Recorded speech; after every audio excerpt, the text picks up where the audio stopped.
Assalamualaikum warahmatullahi wabarakatuh. Perkenalkan, nama saya Raja Ahmad Permana, mahasiswa Ilmu Keolahragaan Universitas Singapura Bangsa Karawang, Fakultas Ilmu Kesehatan, dengan NPM 19.106.312.4004. Kali ini saya akan menjelaskan tentang fungsi not, and, or, if, average. Oke, langsung saja. Fungsi not. Pada Microsoft Excel, fungsi not digunakan untuk membalikan nilai argumen. Jika logika yang diuji menghasilkan nilai false, maka rumus not akan menghasilkan nilai true. Dan jika logika yang diuji menghasilkan nilai true, maka rumus not menghasilkan nilai logika false. Selanjutnya, fungsi and.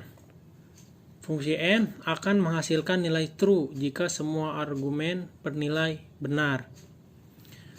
Selanjutnya, fungsi or. Fungsi or akan menghasilkan nilai true jika salah satu argumen bernilai true atau benar. Jadi kan tadi kan fungsi and kan menghasilkan nilai true. Ini kalau fungsi and semua, kalau fungsi or salah satu. Langsung fungsi if. Fungsi if adalah salah satu fungsi Excel dalam kategori atau kelompok logikal yang sering digunakan untuk melakukan uji logika tertentu pada rumus Microsoft Excel. Rumus Excel if akan menghasilkan sebuah nilai tertentu jika kondisi yang kita tentukan untuk dievaluasi terpenuhi atau true, dan akan menghasilkan nilai lainnya apabila uji logika atau kondisi itu tidak terpenuhi atau false. Dengan kata lain, fungsi if ini akan menghasilkan evaluasi terhadap uji logika tertentu, kemudian menghasilkan nilai true atau false. Nilai true adalah nilai di mana kondisi tersebut terpenuhi, dan nilai false adalah nilai untuk kondisi yang tidak terpenuhi. Selanjutnya, fungsi average adalah salah satu fungsi Microsoft Excel yang digunakan menghitung rata-rata dari sekelompok nilai argumen yang diberikan pada beberapa sel atau rank data. Dengan kata lain, fungsi average adalah fungsi dalam Excel yang digunakan menghitung rata-rata dari sekelompok nilai. Pada Microsoft Excel, fungsi average termasuk dalam fungsi statik. Untuk rumus average pada Excel biasanya digunakan untuk menghitung nilai rata-rata matematika di Excel, seperti menghitung nilai rata-rata rapot untuk penilaian hasil belajar siswa. Selanjutnya, VLOOKUP. Penggunaan istilah pada VLOOKUP digunakan untuk merujuk pada bentuk tabel referensi yang digunakan, di mana judul kolomnya terletak di bagian atas dan data-data tersusun ke bawah secara vertikal. VLOOKUP juga terdapat beberapa bagian, diantaranya nilai kunci, tabel data, nomor kolom, dan tipe data. Selanjutnya, HLOOKUP.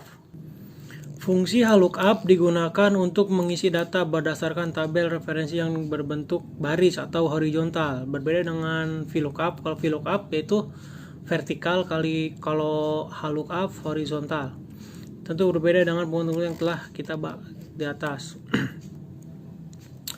Di mana HLOOKUP judul kolomnya terletak di bagian kiri dan data-datanya tersusun ke kanan dalam bentuk horizontal. Seperti itu. HLOOKUP juga terdiri dari beberapa bagian, yang diantaranya nilai kunci, tabel data, nomor baris, dan tipe data. Oke, selanjutnya cara membuat daftar isi secara otomatis. Bagaimana caranya? Langsung saja. Oke, selanjutnya cara membuat daftar isi secara otomatis.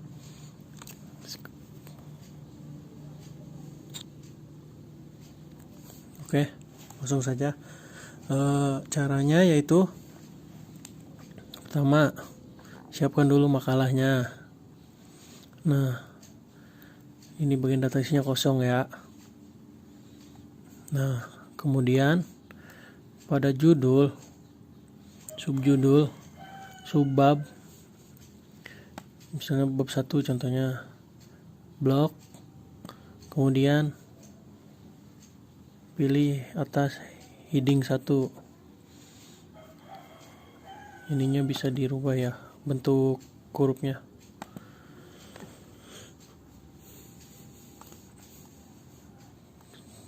Bab 1, kemudian bab 2 sama kayak tadi di heading 1.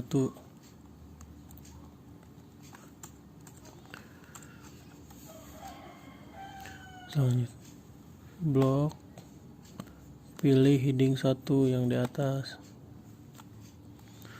Bab 3 juga sama.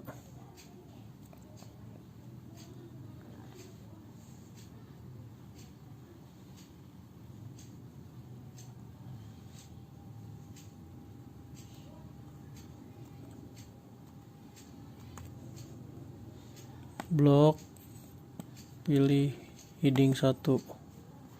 Ininya kita rubah dulu ya. Oke.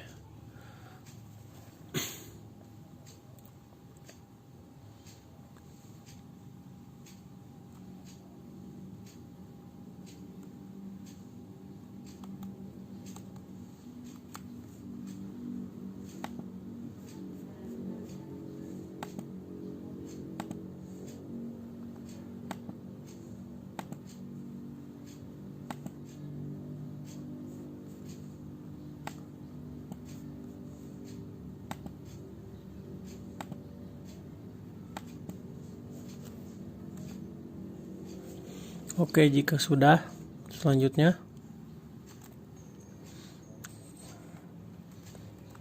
yang tadi kan subbab, sekarang judulnya terbelakang. Di blok tadi kan heading 1, sekarang pilih heading 2. Oke, selanjutnya ke bawah juga sama seperti itu. Ini blok heading 2.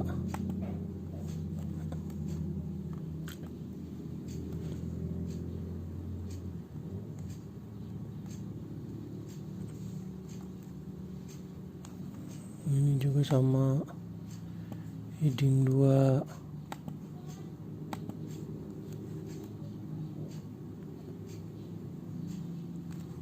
Ini juga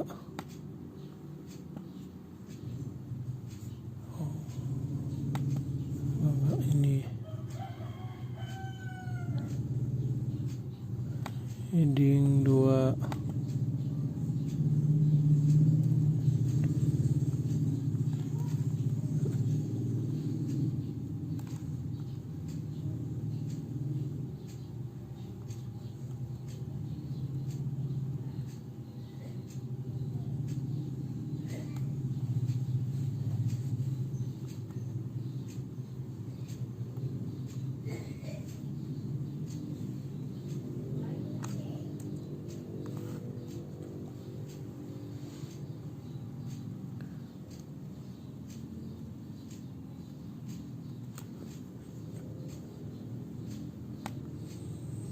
Blok, pilih heading 2. Terus seperti itu sampai selesai.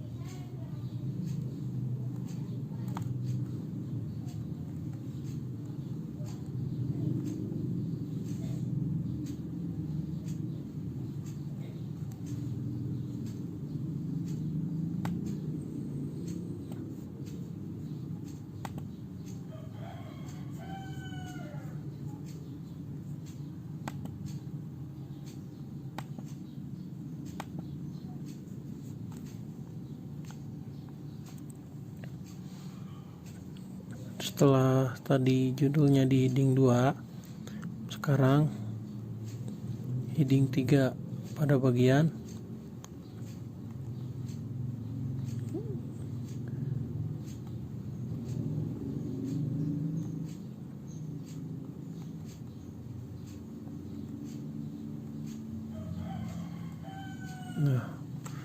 pada bagian ini heading 3.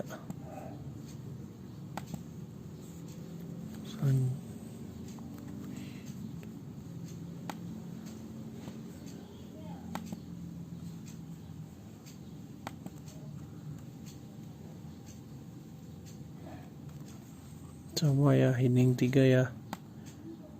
blok heading 3. Oke.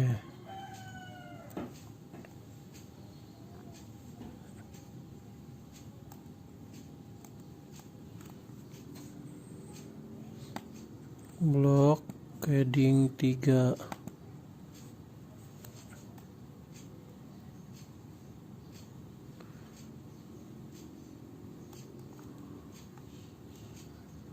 Ini juga blok heading 3.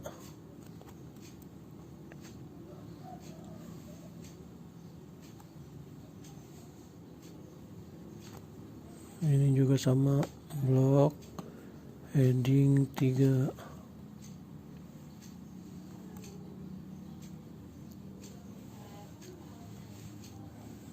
Ini juga sama. Ini blok heading 2 dulu. Yang ini heading 3. Heading 3.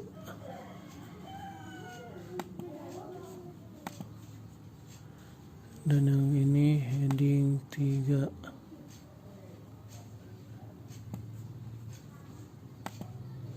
Oke, seperti ini. Selanjutnya, nah untuk kesimpulan itu heading 2.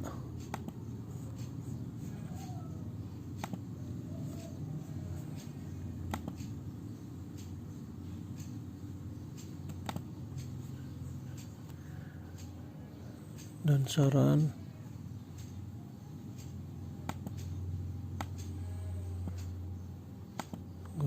langsung daftar pustaka ya. Daftar pustaka heading 2, blok heading 2. Nah, setelah semua selesai, kita kembali ke daftar isi.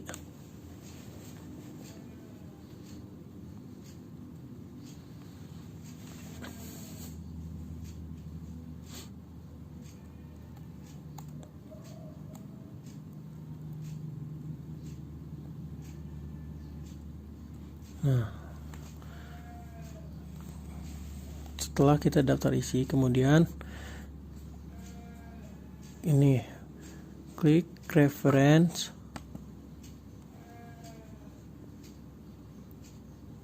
kemudian table of content,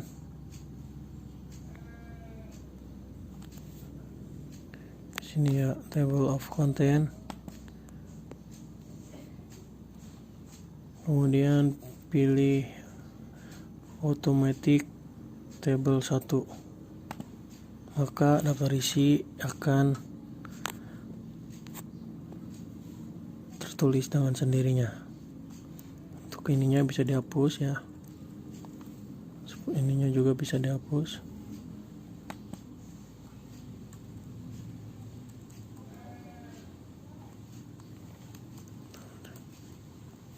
Nah, kurang lebih seperti ini.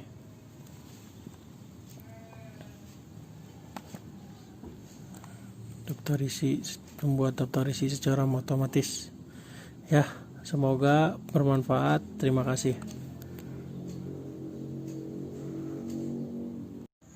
Oke, selanjutnya cara membuat video pada PowerPoint.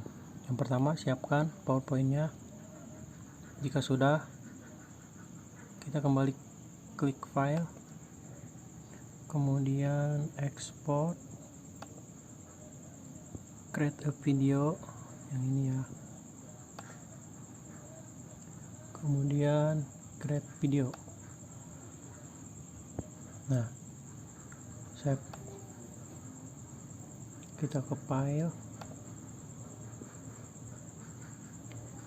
maka video kita akan ada. Ulang ya. Nah, seperti ini kurang lebihnya. Oke, semoga bermanfaat.